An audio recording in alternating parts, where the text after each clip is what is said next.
అనంత కరుణామయుడు అపార కృపాశీలుడైన అల్లాహ్ పేరుతో ప్రారంభిస్తున్న సూర్య అర్-రెహమాన్ అక్టోబరుకు 3వ వివరణ.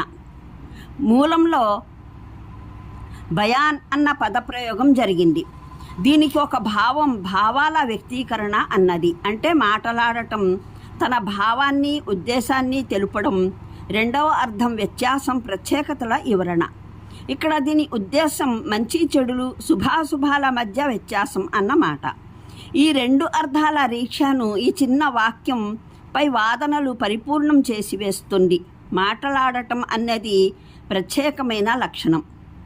ఇది మానవుణ్ణి ఇతర జీవరాశులు, ఇతర భూసృష్టితాల నుండి ప్రత్యేకిస్తుంది. ఇది కేవలం సంభాషణాశక్తి మాత్రమే కాదు, దీని వెనుక బుద్ధి, చేతన, అవగాహన, గ్రహణ, విచక్షణ, సంకల్పం తదితర మానసిక శక్తులు పనిచేస్తుంటాయి. ఇవే లేకపోతే మాట్లాడే శక్తి సైతం పనిచేయజాలదు.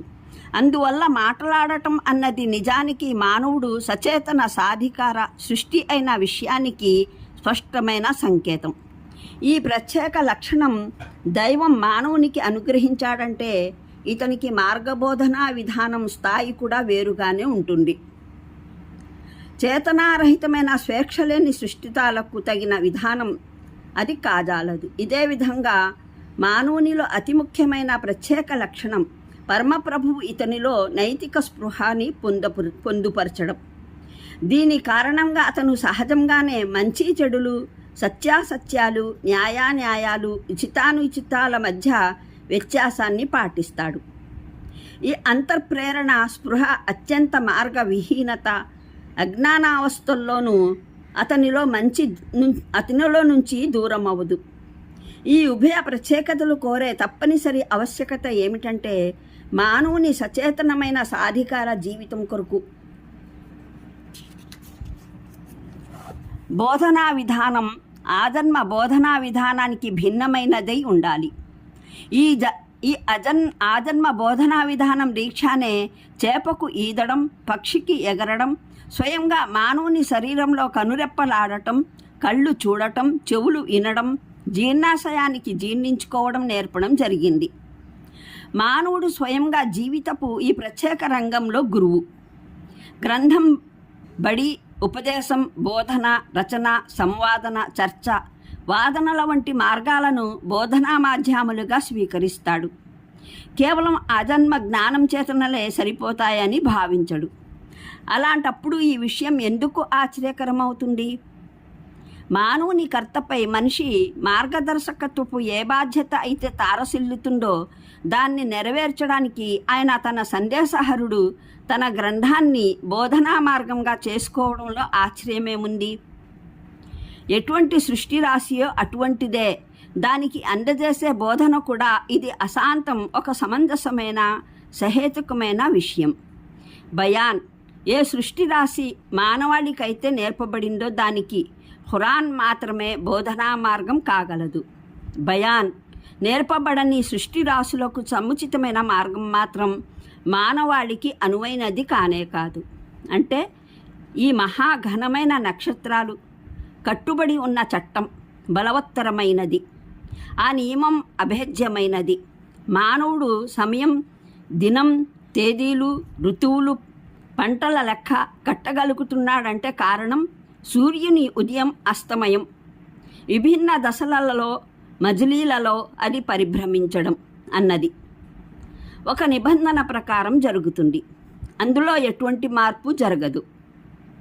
భూమిపైన అసంఖ్యాకమైన సృష్టిరాశులు బ్రతకగలుగుతున్నాయన్న దానికి కారణం సూర్యచంద్రులను సరైన లెక్క కట్టి భూమండలానికి ఒక ప్రత్యేకమైన దూరాన ఉంచడమే.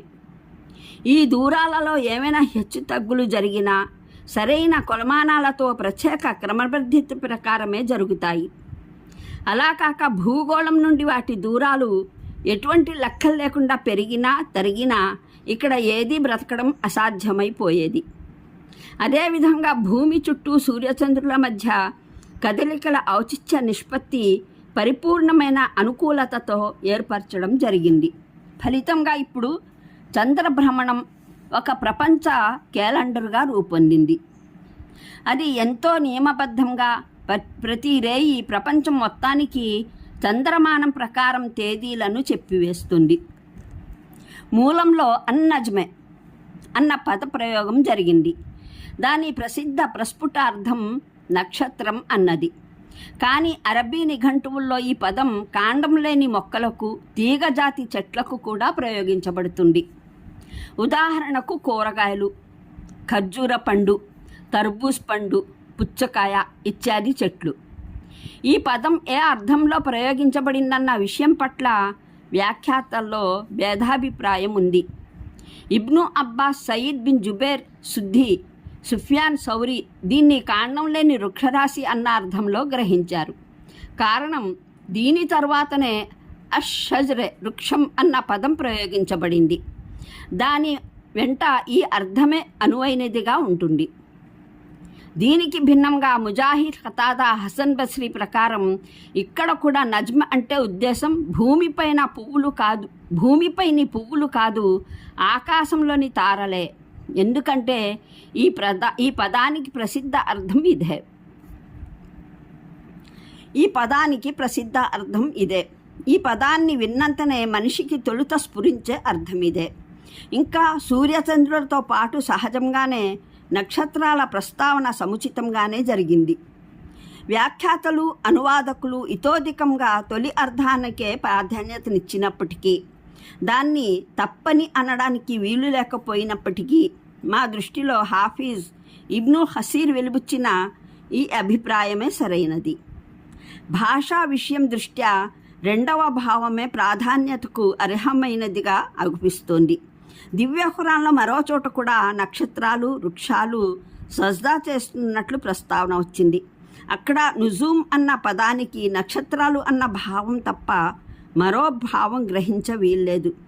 ఆయత్లోని పదాలు ఇలా ఉన్నాయి: అలం తరా అన్నల్లాహ యసజుదూలహు మన్ఫిస్ సమావాతి వ మన్ఫిల్ అర్జి వశంసు వల్ ఖమ్రు వషజరు వన్నుజూము వల్ జిబాలు వషజరు వద్దవాబు వకసీరున్ మినన్నాసి. మీరు గమనించడం లేదా?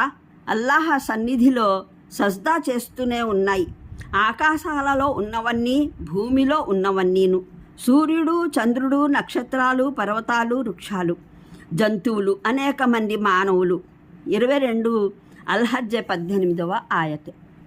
ఇక్కడ నుజూమ్ నక్షత్రాలు అన్న ప్రస్తావన సూర్యచంద్రులతో పాటు వచ్చింది. షజ్ర్ వృక్షం ప్రస్తావన కొండలు, జంతువులతో పాటు వచ్చింది. ఇంకా ఇవన్నీ అల్లాహ్ సమక్షంలో సజ్దా చేస్తున్నాయని సెలవీయడం జరిగింది. అంటే ఆకాశంలోని నక్షత్రాలు, భూమిపైని వృక్షాలు అన్నీ పరమప్రభువుకు ఆజ్ఞాబద్ధమై ఆయన శాసనాలకు కట్టుబడి ఉంటాయి. వాటి కోసం నిర్ణయించిన నియమానికి వెంట్రుక వాసి కూడా జవదాటజాలవు. ఈ 2 ఆయత్లలోనూ వివరించిన దాని ఉద్దేశం విశ్వ వ్యవస్థ అంతా అల్లాహ్ సృష్టించిందేనని, ఆయన విధేయతలోనే కొనసాగుతుందని చెప్పడం. భూమి మొదలుకొని ఆకాశాల వరకు ఏది స్వేచ్ఛాయుతమైనది కాదు, లేదా మరే ఇతరుల దైవత్వము ఈ జగతిలో సాగడం లేదు. దేవుని దైవత్వంలో మరెవరి జోక్యానికి తావులేదు. మరే ఇతరులెవరికి వారిని ఆరాధ్యులుగా చేసుకునేటంతటి స్థానము లేదు. సర్వము ఆయన దాస్యం చేస్తున్నవే, ఆయన బానిసలే. కేవలం ఆ ఒక్క సర్వశక్తిమంతుడైన ప్రభువే స్వామి. అందువల్ల ఈ ఖురాన్ బోధించే దేవుని ఏకత్వమే సత్యమైనది. దీన్ని కాదని ఏ వ్యక్తి